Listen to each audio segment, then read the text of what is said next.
Shalom. Selamat pagi Bapak Ibu Saudara yang terkasih di dalam Tuhan Yesus Kristus. Atas nama Majelis Jemaat, kami mengucapkan selamat datang, selamat berbakti kepada Tuhan.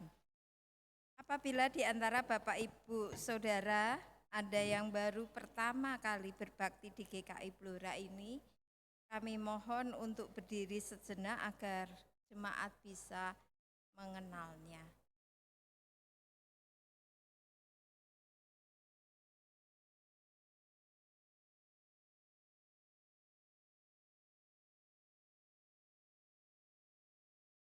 Berikut kami sampaikan beberapa pokok warta minggu ini.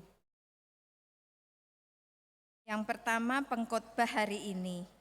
Yang melayani firman Tuhan pada hari ini, Minggu 4 Januari 2026 di kebaktian umum pertama dan kebaktian umum kedua adalah Pendeta Kesia Hesti Kahayu dari GKI Coyudan Solo.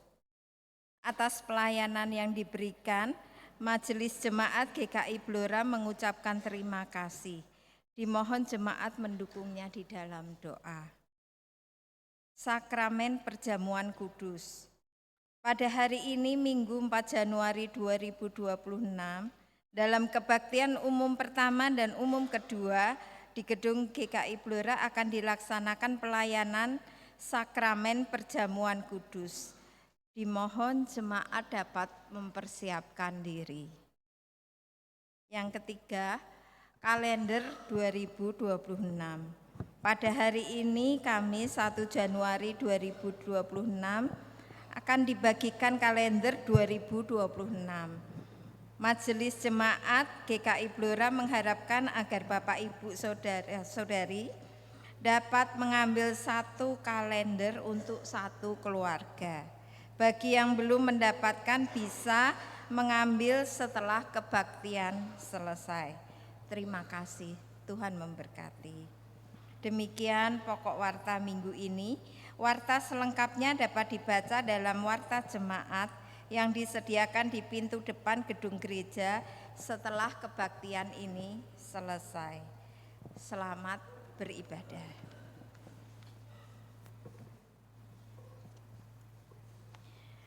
Bapak Ibu Saudara, marilah kita lanjutkan ibadah kita dengan memasuki saat teduh.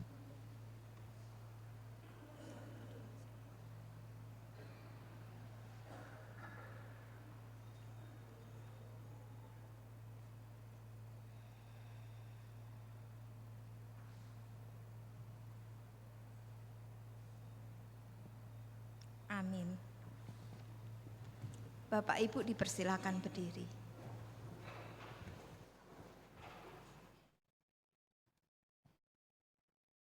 Umat yang dikasihi Tuhan, marilah kita mengucap syukur karena belas kasihan Allah yang menyelamatkan. Mari kita masuki ibadah ini dengan penghayatan yang teguh bahwa Tuhanlah yang setia memelihara dan berkenan memulihkan kehidupan kita. Maka mari bersama kita memuji Tuhan dengan berlitani melalui Mazmur 93 ayat 4 sampai 8. Bersorak-soraklah bagi Tuhan, hai seluruh bumi. Bersukarialah, bersorak-sorailah dan bermazmurlah. Bermazmurlah bagi Tuhan dengan kecapi. Dengan kecapi dan lagu yang nyaring. Dengan nafiri dan sangkakala yang nyaring. Bersorak-soraklah di hadapan Tuhan, Sang Raja. Biarlah gemuruh laut serta isinya, dunia serta semua penghuninya. Biarlah sungai-sungai bertepuk tangan dan gunung-gunung bersorak-sorai serempak. Semoga suasana Natal Kristus tetap ada di dalam hati kita. Mari naikkan pujian syukur dengan memuji Tuhan dengan pujian PKJ 016. Mari kawan-kawan nyanyi gembira.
kasih, kita masuki ibadah minggu kedua setelah Natal ini dengan pengakuan penolong kita yang sejati adalah Tuhan yang menciptakan langit, bumi, dan segala isinya. Dan yang setia menepati janji keselamatan yang telah dinyatakannya.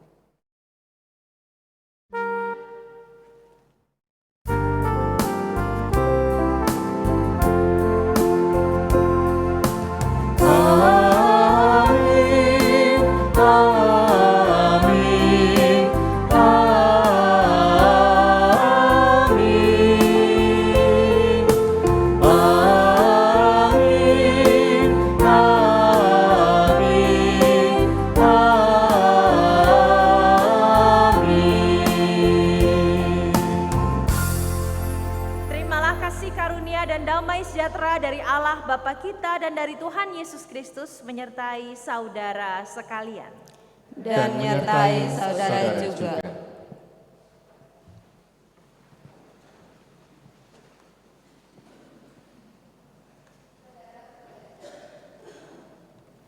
Kelahirannya sungguh nyata dan kita merasakannya dalam kehidupan ini. Memang hidup tidak selalu mudah dan menyenangkan. Terkadang kita harus merasakan asam dan pahitnya. Dalam semua itu, kita patut bersyukur karena melalui kelahirannya kita dipulihkan. Kelahirannya di dunia ini merupakan bentuk cinta kasih Allah yang tidak berubah dan terus dinyatakan di dalam hidup kita. Hadirnya ke dunia ini membawa pemulihan, penyembuhan, dan pengharapan bagi setiap orang yang percaya dan bersandar kepadanya.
Mari bersama kita renungkan sabda Tuhan Yesus dalam 1 Yohanes 1 ayat yang ke-9 demikian. Jikalau kita mengaku dosa kita, maka Ia adalah setia dan adil, sehingga Ia akan mengampuni segala dosa kita dan menyucikan kita dari segala kejahatan. Tentu tidak ada seorang pun di antara kita yang sanggup memenuhi perintah ini secara utuh. Kita sadar bahwa kita seringkali tidak taat kepada Tuhan karena lebih mementingkan diri sendiri.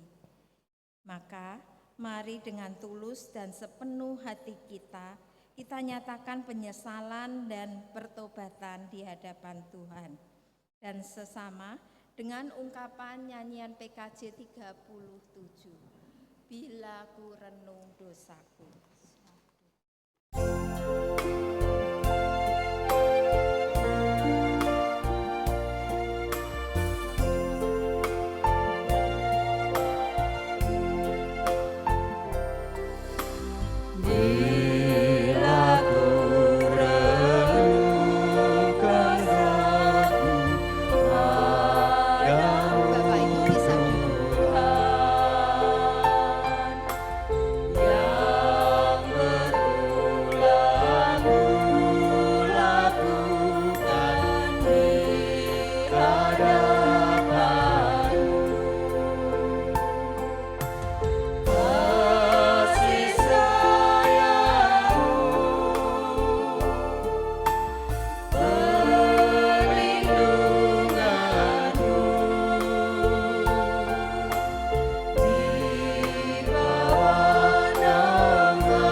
Berita anugerah dari Tuhan.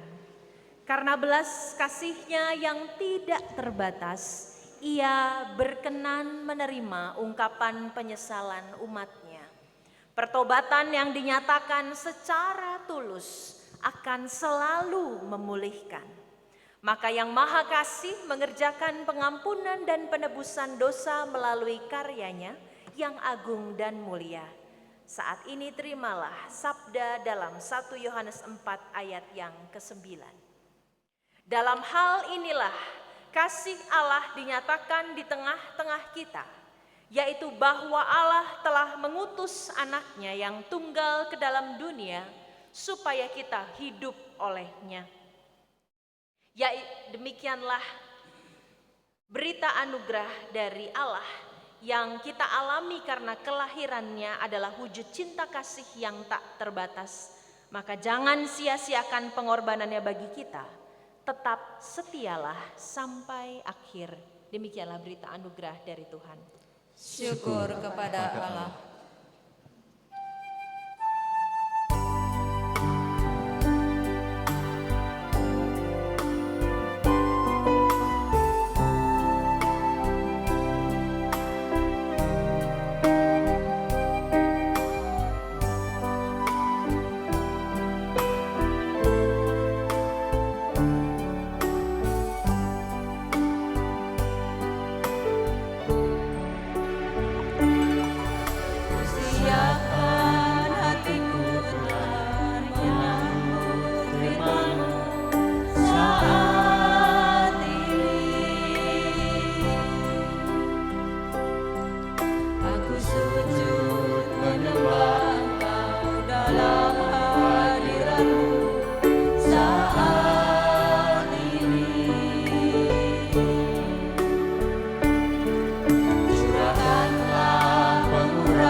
Sejak semulanya dan selama-lamanya tiada berubah. Firman-Mu Tuhan, penolong hidupku. Ku siapkan hatiku Tuhan, menyambut firman-Mu.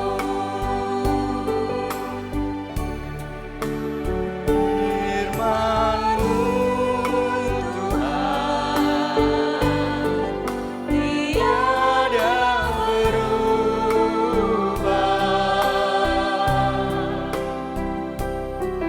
Sejak semulanya dan selama-lamanya tiada berubah. Firman-Mu Tuhan, penolong hidupku. Ku siapkan hatiku Tuhan, menyambut firman-Mu. Ku siapkan hatiku Tuhan, menyambut firman-Mu.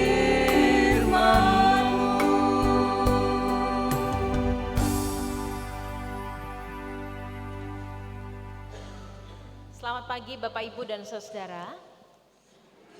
Selamat tahun baru. Selamat pagi juga dan selamat tahun baru bagi jemaat dan simpatisan GKI Blora yang mungkin saja mengikuti ibadah ini melalui YouTube streaming GKI Blora. Senang sekali di kedatangan kedua saya kembali boleh diizinkan oleh Tuhan untuk bertemu dengan Bapak Ibu di minggu kedua setelah Natal ini dengan satu tema yang akan kita gumuli, kelahiran membawa kehidupan. Mari sebelum kita akan disapa oleh kehangatan sabdanya, kita berdoa. Ya Bapa yang Maha Baik, baru hari keempat di awal tahun ini, kami tiba menapaki dan menjalani kehidupan kami. Baru hari keempat kami semakin mengakui dan mengalami bahwa kalau bukan tangan Tuhan sendiri yang menggandeng dan menuntun kami, kami tak akan pernah bisa bertahan dan tiba hingga hari ini. Maka untuk semua tuntunan dan gandengan-Mu itu, kami sangat amat mengucap syukur. Hari ini kami bertelut dan bertekuk lutut di hadapan-Mu, memohon agar sabda-Mu kembali menjadi satu-satunya kompas kehidupan kami yang paling tepat dan benar, menunjukkan kepada kami, mengarahkan dan mendidik kami bagaimana seharusnya kami menjalani hidup kami dan bagaimana seharusnya hidup kami maknai. Biarlah sabda kebenaran-Mu ini menjadi jawaban atas seluruh pertanyaan kami, menjadi penghiburan di tengah kelelahan kami, dan menjadi ketenangan di tengah segala kecamuk hati dan perasaan kami. Berjumpalah dengan kami pribadi lepas pribadi, ya Allah, karena kami rindu disapa oleh kehangatan wajah-Mu dan diterangi oleh terangnya cinta kasih sinar sabda-Mu.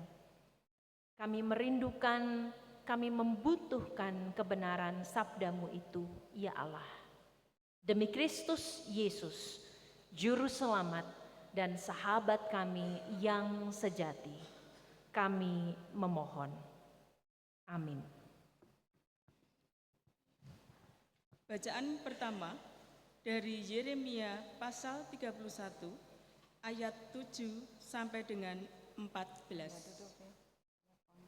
Yeremia pasal 31 ayat 7 sampai dengan 14. Sebab beginilah firman Tuhan, bersorak-sorailah bagi Yakub dengan sukacita. Bersukarialah tentang pemimpin bangsa-bangsa, kabarkanlah, pujilah, dan katakanlah, Tuhan, selamatkanlah umat-Mu, sisa orang Israel. Sesungguhnya aku akan membawa mereka dari tanah utara dan akan mengumpulkan mereka dari ujung-ujung bumi. Di antara mereka ada orang buta dan orang lumpuh. Ada perempuan yang mengandung bersama perempuan yang melahirkan. Suatu kumpulan besar mereka akan kembali ke sini. Dengan menangis, mereka akan datang. Dengan memohon-mohon, mereka akan kubawa. Aku akan memimpin mereka ke sungai-sungai, di jalan yang rata. Di sana mereka tidak akan tersandung, sebab akulah Bapa Israel dan Efraim anak sulungku. Dengarlah firman Tuhan, hai bangsa-bangsa. Beritahukanlah di tanah-tanah pesisir yang jauh. Katakanlah, Dia yang telah menyerahkan Israel akan mengumpulkannya kembali dan menjaganya seperti gembala terhadap kawanan dombanya. Sebab Tuhan telah membebaskan Yakub, telah menebusnya dari tangan orang yang lebih kuat daripadanya. Mereka akan datang bersorak-sorak di atas bukit Sion. Muka mereka akan berseri-seri karena kebaikan Tuhan, karena gandum, anggur, dan minyak, karena anak-anak kambing, domba, dan lembu. Hidup mereka akan seperti taman yang diairi. Mereka tidak akan merana lagi. Pada waktu itu, anak dara akan bersukaria menari-nari bersama orang-orang muda dan orang-orang tua. Aku akan mengubah duka cita mereka menjadi sukacita, akan menghibur dan membuat mereka gembira, lepas dari kedukaan mereka. Aku akan memuaskan para imam dengan kelimpahan, dan umatku akan kenyang dengan kebaikanku. Demikianlah firman Tuhan. Demikianlah sabda Tuhan.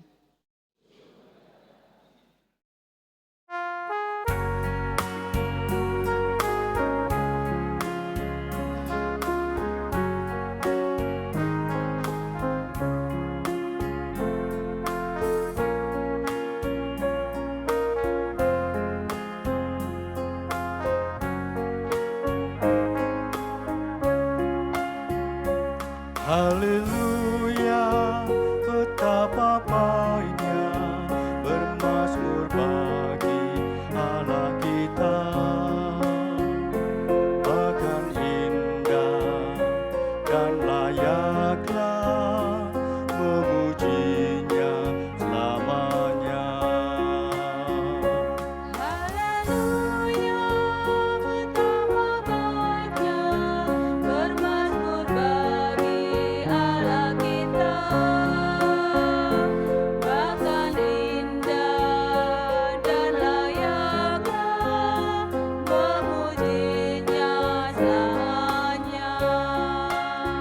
Megahkan Tuhan, wahai Yerusalem, sebab palang pintu gerbangmu ya teguhkan, dan anak-anakmu pun diberkatinya.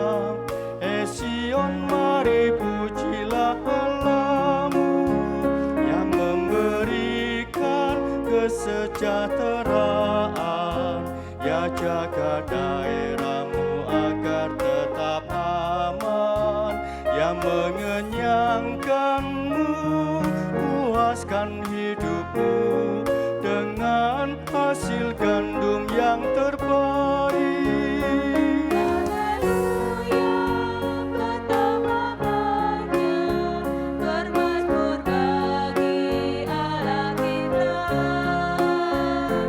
Bahkan indah dan layaklah memujinya selamanya. Yang menyampaikan perintahnya ke bumi, lalu dengan segera firman-Mu berlari, ya turunkan salju bagai bulu domba, embun beku dihambur bagai abu, bagaikan kerikil hujan es dia lempar. Siapakah yang tahan menghadapi dinginnya? Ya sampaikan firman, cairlah semuanya. Ya tiup angin, maka air mengalir. Haleluya, betapa baiknya bermazmur bagi Allah kita. Bahkan indah dan layaklah memujinya selamanya. Yang memberitakan firman pada Yakub, ketetapan dan hukumnya pada Israel, tak dilakukannya ke segala bangsa. Mereka tak kenal hukum-hukumnya. Haleluya, betapa baiknya bermazmur bagi Allah kita. Bahkan indah dan layaklah memujinya selamanya.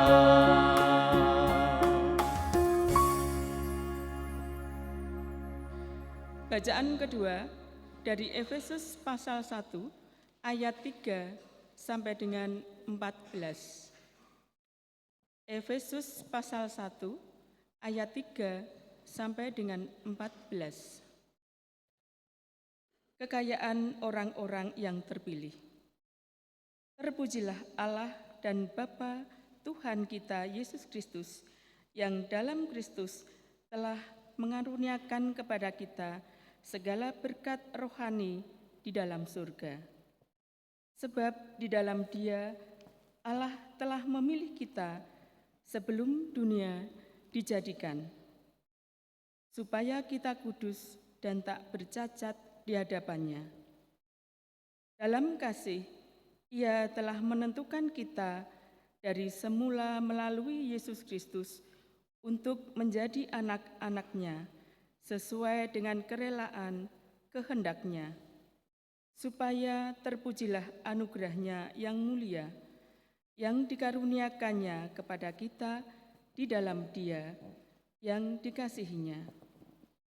Sebab di dalam Dia kita beroleh penebusan melalui darah-Nya, yaitu pengampunan atas pelanggaran menurut kekayaan anugerah-Nya, yang dilimpahkannya kepada kita dalam segala hikmat dan pengertian.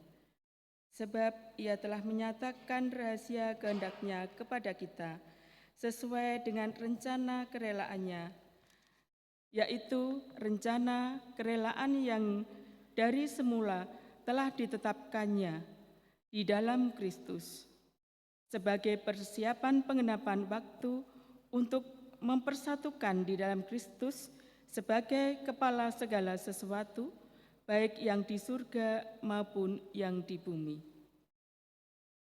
Di dalam Dialah kami diberi warisan, kita yang dari semula sudah dipilihnya sesuai dengan maksud Allah, yang mengerjakan segala sesuatu menurut keputusan kehendak-Nya, supaya kami yang sebelumnya telah menaruh harapan pada Kristus boleh menjadi puji-pujian bagi kemuliaan-Nya. Di dalam Dia kamu juga, karena kamu telah mendengar firman kebenaran, yaitu Injil keselamatanmu, di dalam Dia kamu juga, ketika kamu percaya, dimeteraikan dengan Roh Kudus yang dijanjikannya itu. Roh Kudus itulah jaminan warisan kita sampai kita memperoleh penebusan yang menjadikan kita milik Allah untuk memuji kemuliaan-Nya. Demikianlah sabda Tuhan. Syukur kepada Allah. Injil Yohanes pasal yang pertama, ayat 10 sampai 18 akan menjadi pembacaan Injil kita pada pagi hari ini. Injil Yohanes pasal yang pertama, ayat 10 sampai 18. Dengarkanlah Injil Yesus Kristus. Ia telah ada di dalam dunia dan dunia dijadikan melalui Dia, tetapi dunia tidak mengenalnya. Ia datang kepada miliknya, tetapi orang-orang miliknya itu tidak menerimanya. Namun, semua orang yang menerimanya diberinya hak supaya menjadi anak-anak Allah, yaitu mereka yang percaya dalam namanya. Mereka yang dilahirkan bukan dari darah atau dari hasrat manusia, bukan pula oleh hasrat seorang laki-laki, melainkan dari Allah. Firman itu telah menjadi manusia dan tinggal di antara kita, dan kita telah melihat kemuliaan-Nya, yaitu kemuliaan sebagai anak tunggal Bapa, penuh anugerah dan kebenaran. Yohanes bersaksi tentang Dia dan berseru, "Inilah Dia yang kumaksudkan ketika aku berkata, Dia yang datang sesudah aku telah mendahului aku, sebab Dia telah ada sebelum aku." Sebab dari kepenuhannya kita semua telah menerima anugerah demi anugerah. Sebab hukum Taurat diberikan melalui Musa, tetapi anugerah dan kebenaran datang melalui Yesus Kristus. Tidak seorang pun pernah melihat Allah, namun anak tunggal Allah yang ada di pangkuan Bapa, Dialah yang menyatakannya. Demikianlah Injil Tuhan kita Yesus Kristus. Berbahagialah setiap orang yang bukan hanya saja membaca dan bukan hanya saja mendengar, tetapi yang setia dan sedia melakukan, menyimpan dan menyebarkan Injil itu hari lepas hari. Haleluya.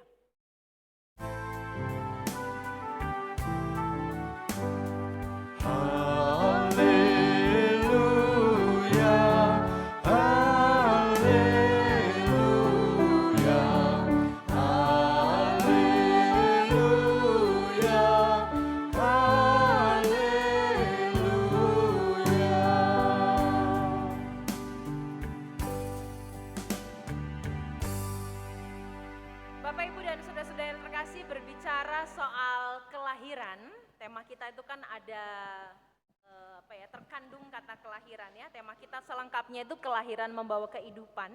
Tetapi berbicara soal kelahiran, saya merasa bahwa salah satu kelahiran saya kembali menjadi manusia yang merasakan bahwa saya dicintai dan diperhatikan Allah itu kira-kira terjadi kurang lebih 8 sampai hampir 9 tahun yang lalu.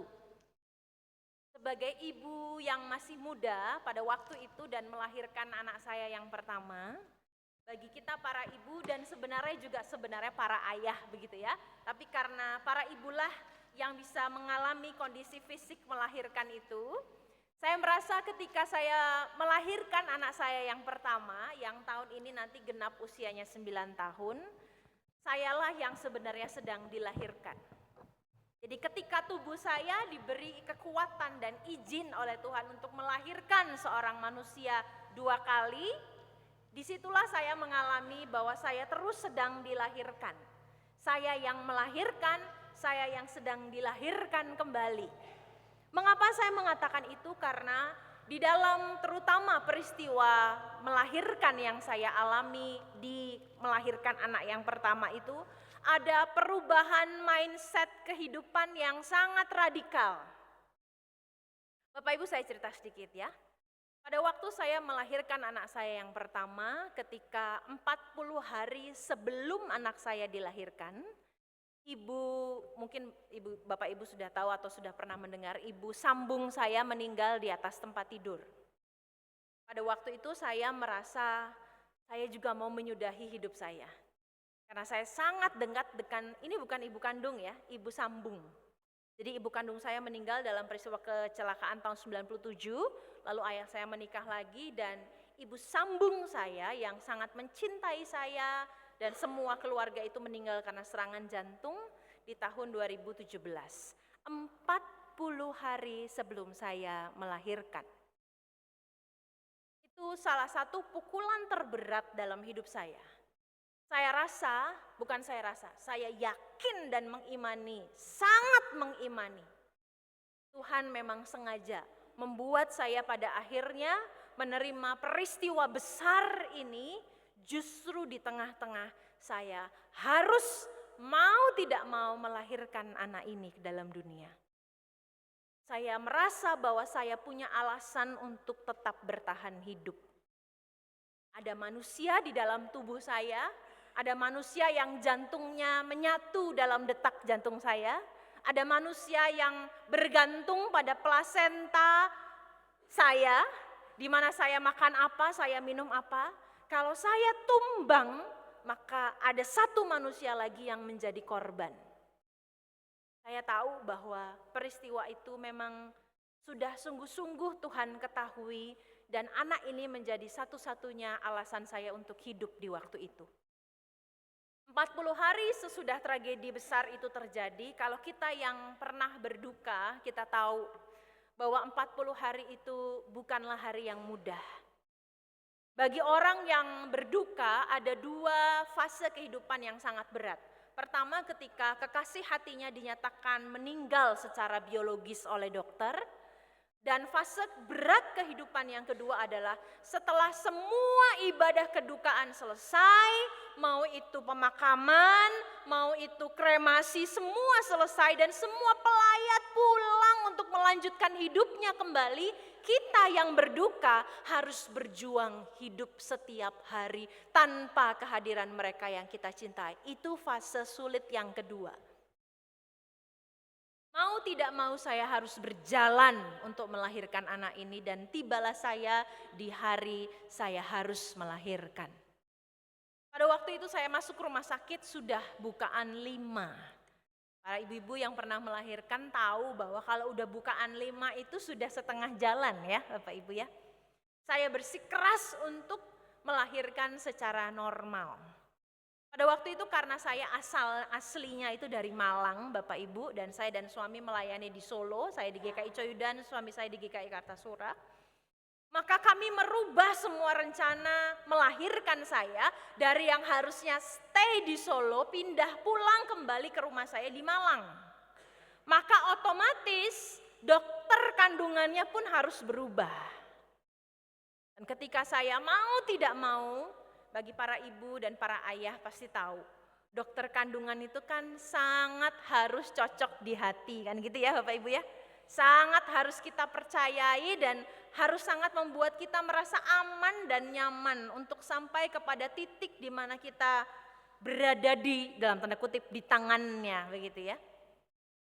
Tapi karena keadaan yang sedemikian rupa, maka saya mau tidak mau belajar mempercayai dokter kandungan saya yang baru di Malang. Saya tidak pernah menyalahkannya, saya tidak pernah mengingatnya dengan jelek, tidak pernah. Tapi justru hari ini saya berterima kasih karena lewat dia, cara saya melahirkan menjadi cara yang baru. Mengapa Bapak Ibu, singkat cerita? Ketika saya memaksa dokter ini untuk membuat saya bisa melahirkan secara normal, dokter ini sangat tegas dengan mengatakan, "Ibu jangan main-main ya, udah bukaan 5, ini enggak jalan-jalan. Ibu mau nunggu sampai jam berapa? Udah enggak bisa ini normal, sulit Bu. Mau tidak mau kita harus sesar." Kalau saya yang sekarang, Keisha yang ada di tanggal 3 Januari 2026, saya paham dan mengerti maksud ketegasan dokter itu. Tapi ketika saya pada waktu itu seorang Keisha yang tanggal 12 April siang masih sangat terluka akibat kedukaan hebat yang baru saya alami, baru 40 hari lukanya masih basah, dibegitukan, sedih sekali rasanya. Saya berada di posisi, saya pingin dipahami, saya pingin dihibur. Dokter ini nggak tahu bahwa berat sekali beban saya untuk melahirkan anak ini. Singkat cerita, saya masuk ke ruang operasi. Jadi saya masuk ke ruang operasi itu sambil mules kontraksi Bapak Ibu ya.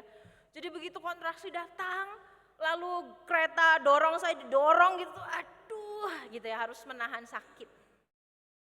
Saya memang tidak pernah, mungkin salah saya memang tidak pernah mengedukasi dan mempersiapkan tubuh dan pikiran saya tentang melahirkan secara sesar. Saya nggak pernah tahu bahwa pada waktu itu melahirkan secara sesar itu berarti biusnya setengah, itu yang pertama. Yang kedua, memang tidak sakit, tapi saya akan sadar dan pada saat dokter itu mengeluarkan anak saya dari perut saya, memang pasti akan terasa guncangan. Jadi seperti guncangan begini tapi enggak sakit. Saya enggak tahu pada waktu itu. Dan enggak ada yang memberitahu dan mempersiapkan saya. Saya masuk, lalu dibimbing, dibius ya Bu, ya setengah. Kaki saya diangkat, ini kaki siapa Bu? Kaki siapa ya? Saya enggak ngerasa bahwa itu kaki saya karena sudah dibius setengah. Mulailah operasi itu berjalan, lalu saya merasa ada goyangan kecil, goyangan kecil gitu di badan saya. Lalu saya mulai komat kamit gitu ya. Tuhan Yesus tolong, Tuhan Yesus tolong, Tuhan Yesus tolong, Tuhan Yesus tolong, begitu ya. Dari mulai goyangan kecil sampai goyangannya agak sedikit hebat. Jadi saya bukan lagi komat kamit tapi udah mulai agak setengah berteriak. Tuhan Yesus tolong, Tuhan Yesus tolong, Tuhan Yesus tolong, gitu ya. Sampai goncangannya itu makin hebat dan saya tidak sadar. Saya tidak sadar, dalam arti bukan tidak sadar koma ya, bukan. Tapi saya tidak sadar, saya berteriak. Tuhan Yesus tolong, Tuhan Yesus tolong. Dokter itu mengatakan, Ibu kalau nggak bisa tenang, bayinya susah keluar. Wah, makin stres saya rasanya tuh kayak, aduh mati lah aku gitu ya. Sampai pundak saya tuh ditepuk, wah, Ibu tenang. Makin digitukan, makin saya tidak bisa tenang. Teriak saya, dibius total. Ketika saya sadar, seorang ibu yang baru berduka, saya tidak mengasihani diri saya sendiri, tidak. Saya berempati pada diri saya pada waktu itu. Seorang ibu yang baru berduka 40 hari setelah ibu sambungnya meninggal. Seorang ibu yang baru kehabisan banyak darah karena sesar. Seorang ibu yang hampir meregang nyawa di atas ruang operasi. Ingin membuka matanya setidaknya dengan empati dan senyuman para suster dan dokter yang ada di rumah sakit itu.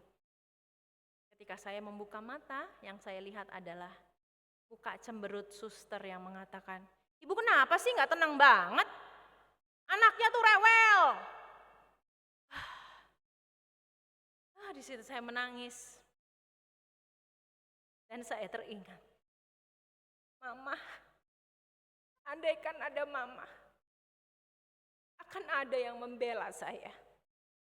Tapi saya tahu, saya nggak boleh lemah di saat itu. Saya harus berjuang untuk anak saya. Bodoh amat itu suster mau cemberutin saya, mau marahin saya. Yang penting anak saya sudah lahir selamat dan saya selamat. Hidup harus saya jalani. Anak saya itu rewel sekali Bapak Ibu. Tentu bagi kita yang sudah menjadi orang tua tahu bahwa ketika seorang ibu sedang di bawah tekanan, kesedihan luar biasa, itu energinya nyambung kan ke anak ya. Kalau kita nggak tenang, seorang ibu kemerungsung, nggak tenang, sedih, itu tuh nyamber ke anaknya, rewel sekali.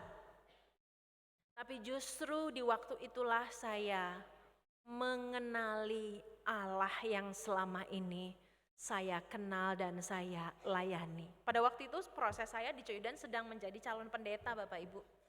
Saya belum pendeta. Tapi justru di waktu itulah saya sungguh-sungguh baru mengenal Allah saya.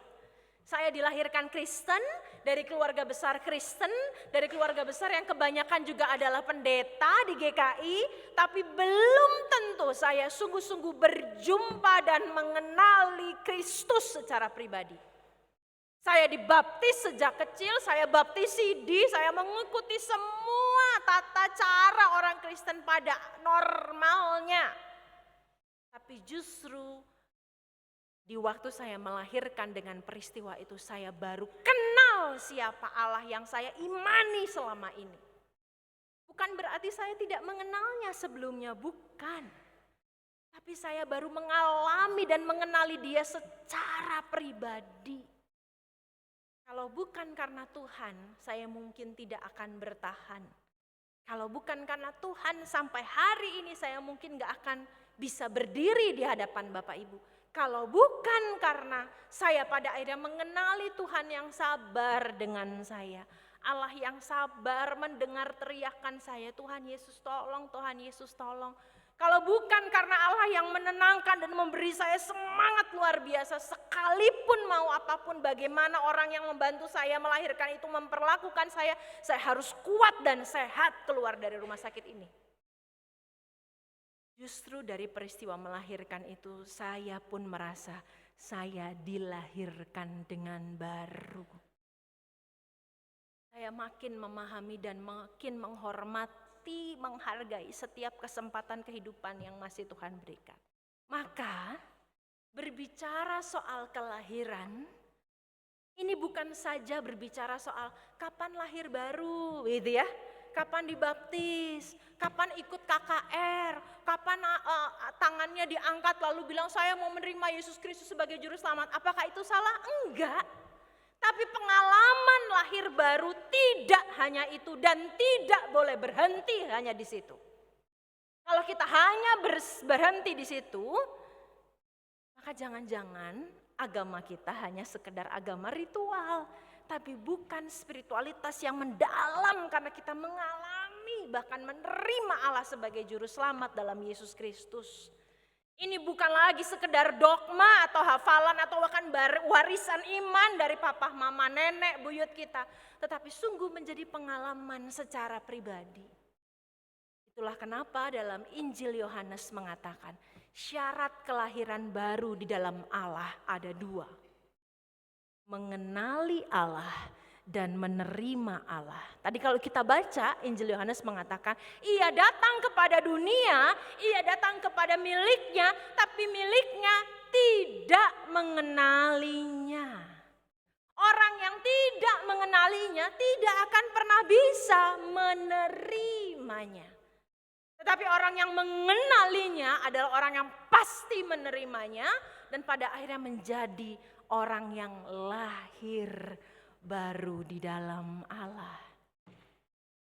Maka yang menjadi pertanyaan reflektif bagi saya dan Bapak Ibu, Apakah kita yang mengaku sudah berpuluh-puluh tahun beragama Kristen itu sungguh selalu lahir baru dalam proses mengenali Allah dan menerima Allah setiap hari?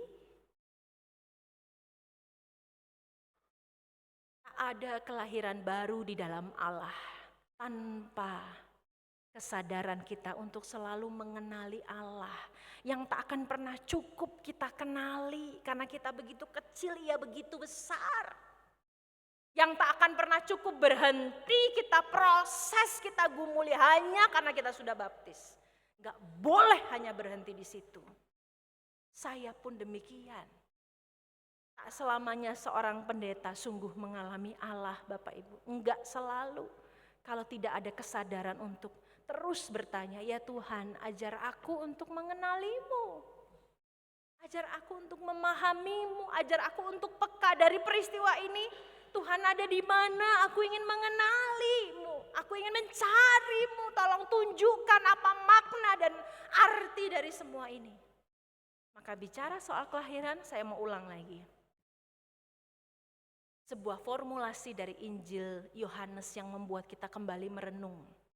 Apakah kita sudah sungguh mengenali Allah dan menerimanya, bukan hanya sekedar pengakuan, tetapi pengalaman setiap hari. Itulah yang membuat kita jadi paham apa arti kehidupan yang sejati. Saya akan membacakan 2 ayat di Injil Yohanes yang tidak kita baca tadi. Di dalam Dia ada hidup, dan hidup itu adalah terang manusia. Terang itu bercahaya di dalam kegelapan, dan kegelapan itu tidak menguasainya. Di dalam Dia ada hidup, karena kita telah lahir baru, mengenal dan menerimanya setiap hari, kita jadi paham arti hidup itu. Ketika kita hidup bukan berarti karena kita sudah menjadi anak Allah, bukan berarti bahwa kegelapan itu tidak ada. Injil Yohanes tidak mengatakan itu. Tetapi orang yang menjadi anak Allah itu hidup di tengah kehidupannya bersama Allah, hidup bahkan di dalam kegelapan, tetapi kegelapan itu tidak menguasainya.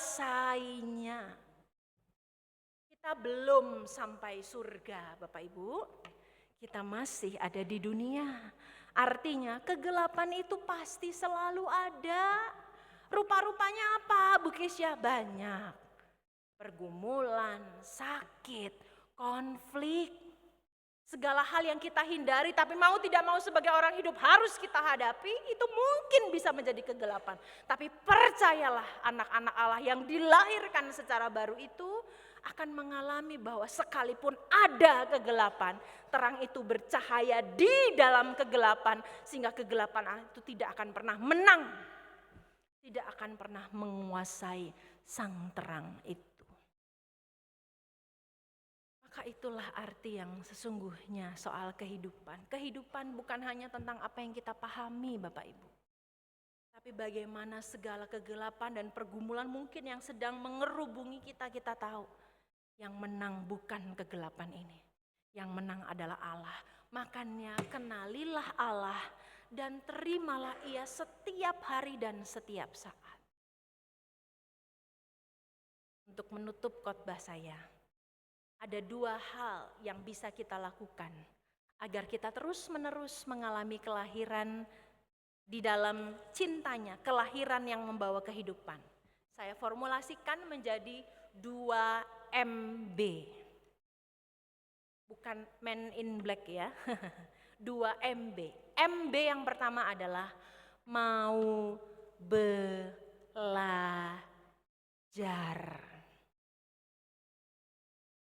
Orang yang gak pernah mau belajar, mau udah Kristen berpuluh-puluh tahun, sulit sekali karena merasa sudah benar.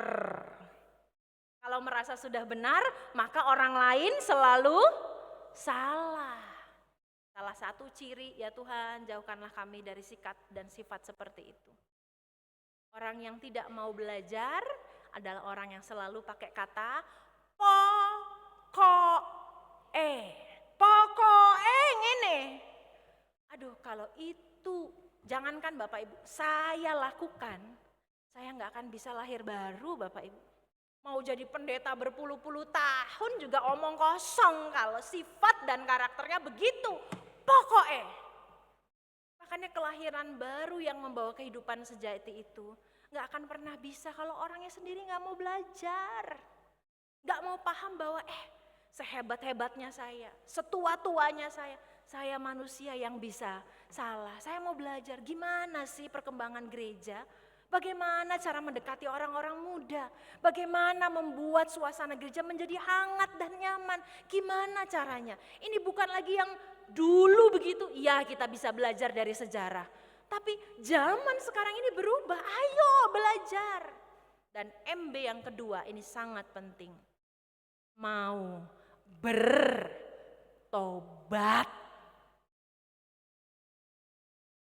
Bertobat itu bukan seminggu sekali, Bapak Ibu.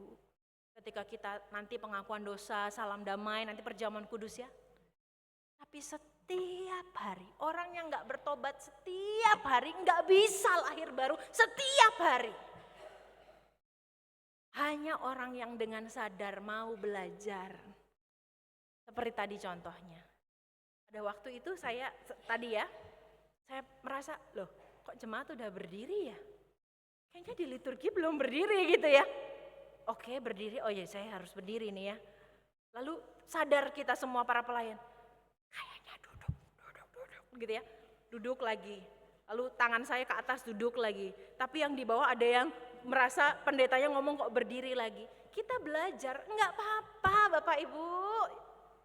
Ini bukan upacara kenegaraan, ini ibadah, ini perjumpaan dengan Allah. Kalau kita salah, it's okay, apalagi kita tidak sengaja, enggak apa-apa.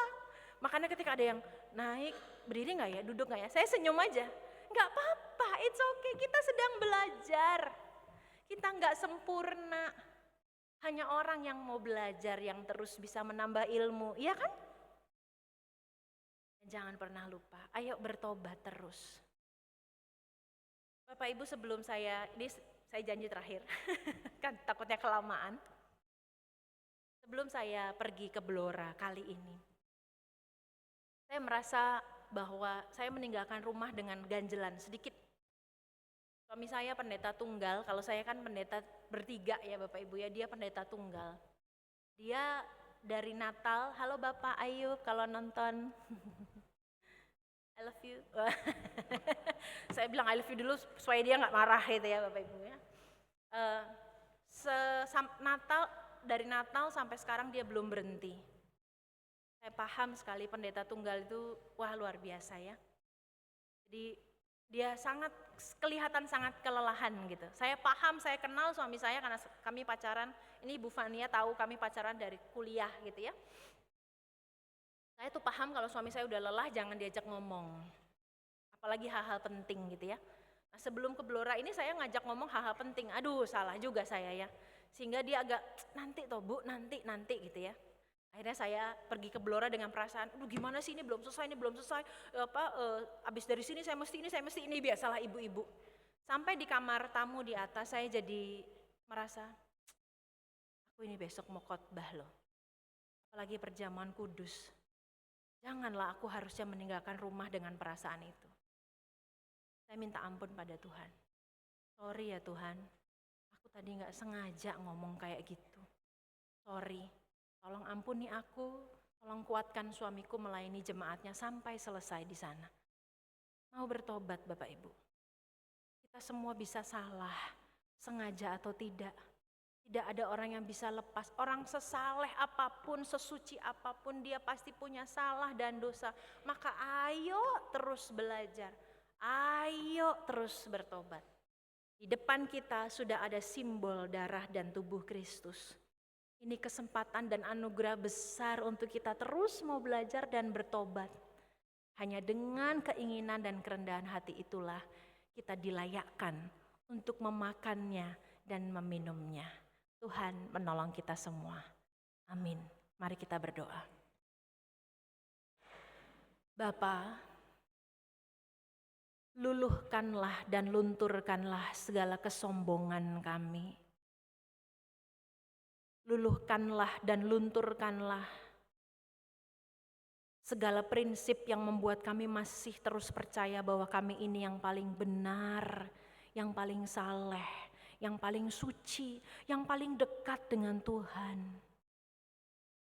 Hancurkanlah semuanya itu supaya kami dapat lahir baru setiap saat, setiap waktu bersamamu, yang selalu dengan sabar menunggu kami setiap hari mengenalimu dan menerimamu terus-menerus tanpa henti sebagai Tuhan dan Juru Selamat kami. Tolong kami di umur dan usia yang masih Tuhan beri bahkan hingga di hari keempat di tahun ini, untuk menjadi anak-anak Tuhan yang semakin mau belajar dan mau bertobat. Jangan menyerah pada kami Tuhan, bersabarlah kepada kami, tunggulah kami menyadari akan kasih-Mu, bahkan pengorbananmu, tubuh dan darah-Mu yang kembali menyucikan kami. Demi Kristus Yesus. Amin.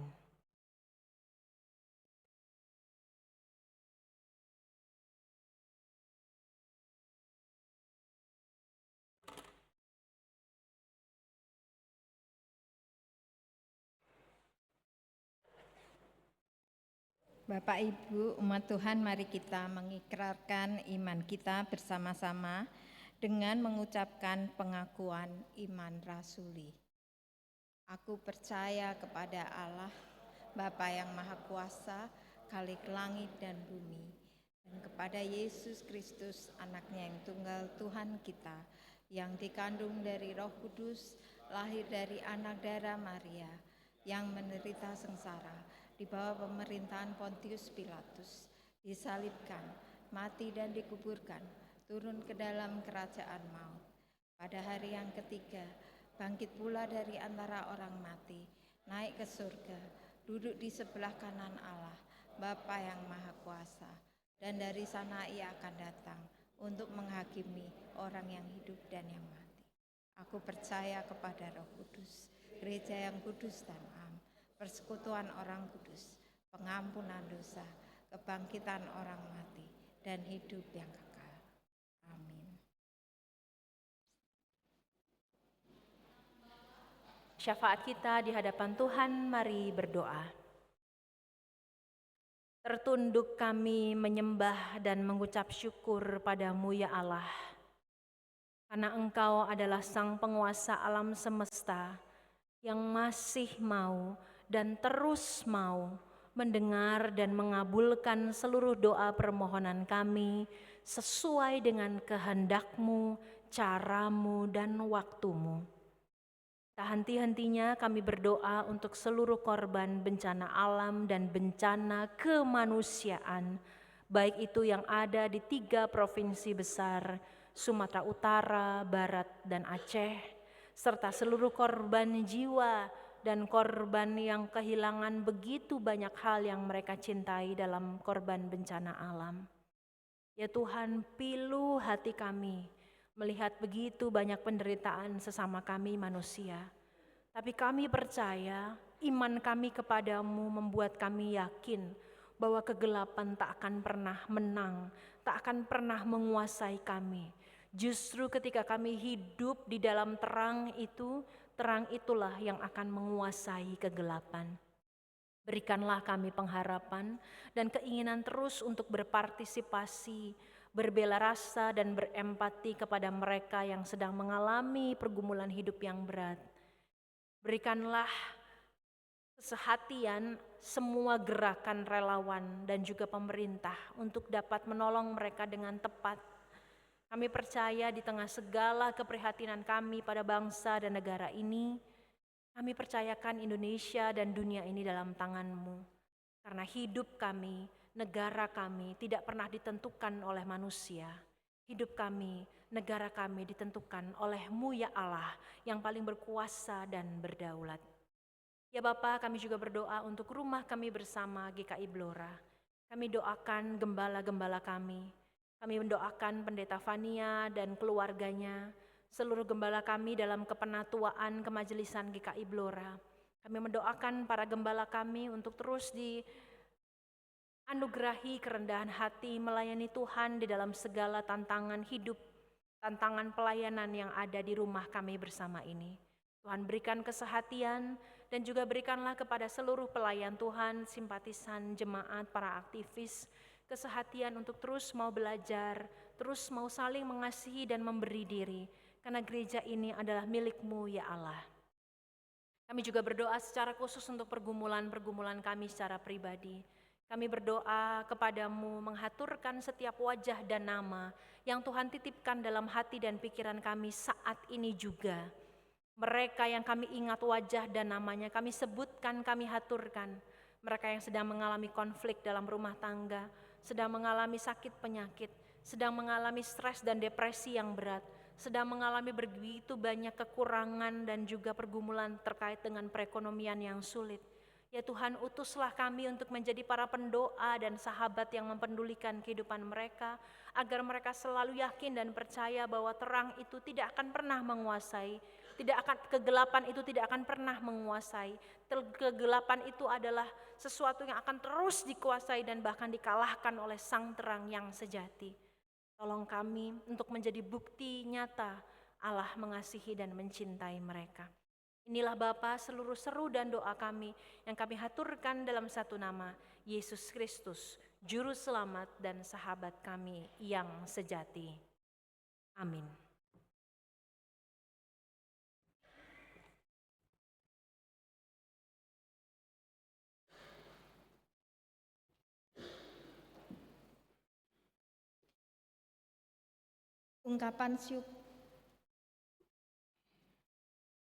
Ungkapan syukur yang kita nyatakan dalam ibadah dengan persembahan saat ini, kita landasi firman Tuhan sebagaimana yang dituliskan dalam Matius 2 ayat yang ke-11.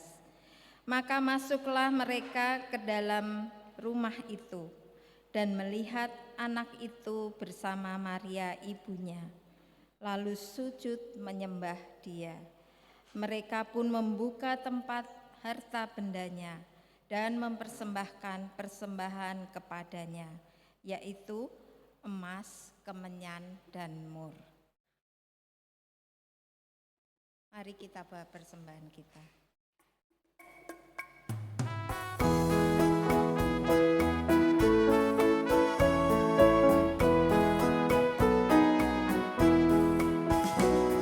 Bawa persembahan kepada Tuhan dengan hati sukacita, bersyukur padanya. Tuhan sudah mencurahkan kasih-Nya padamu. Mari mengucap syukur, muliakan Tuhanmu. Pujilah namanya, bawalah persembahanmu dengan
bersyukur kepadamu ya Tuhan, kalau pada hari ini kami boleh memberikan sebagian yang kami miliki untuk kami persembahkan kepadamu.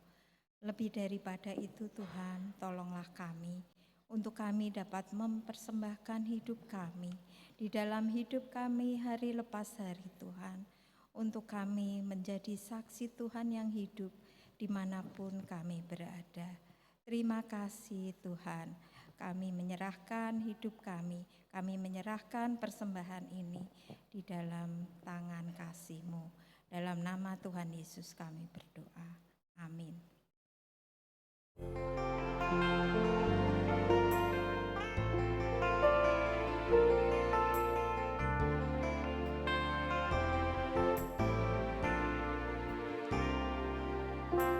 Kristus kehidupan dunia, kami umat selamat oleh kasih-Mu.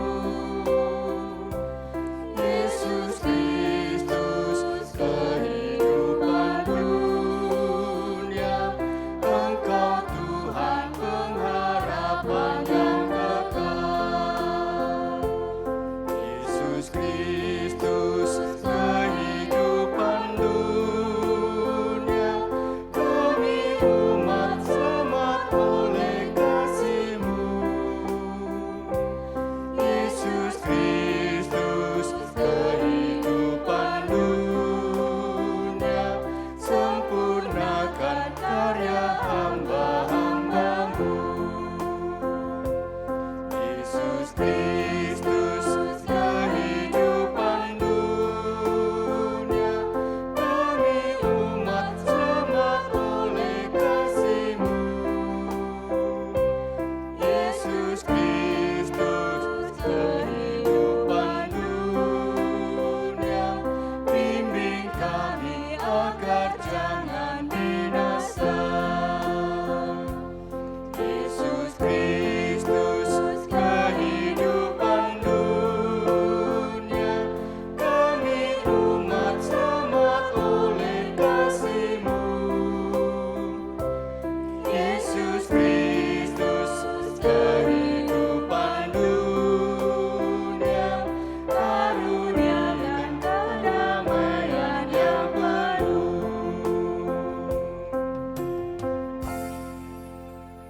Kini tetaplah setia, peganglah tangannya, serta arahkanlah hatimu hanya kepada Tuhan. Kami mengarahkan hati kepada Tuhan. Jadilah saksi Kristus. Syukur kepada Allah, Terpujilah Tuhan Allah kita. kini dan selamanya. Kini pergilah dalam sukacita. Ingatlah sabda Tuhan bahwa Ia terus campur tangan dalam kehidupanmu. Jalanilah hidup dengan penuh pengharapan. Hadapilah segala ketakutanmu bersama Tuhan. Setialah melakukan panggilannya. Tuhan mengiringi hidup saudara dengan berkat-Nya. Terimalah berkat Tuhan. Tuhan memberkati engkau dan melindungi engkau. Tuhan menyinari engkau dengan wajah-Nya dan memberi engkau kasih karunia. Tuhan menghadapkan wajah-Nya kepadamu dan memberi engkau damai sejahtera. Amin.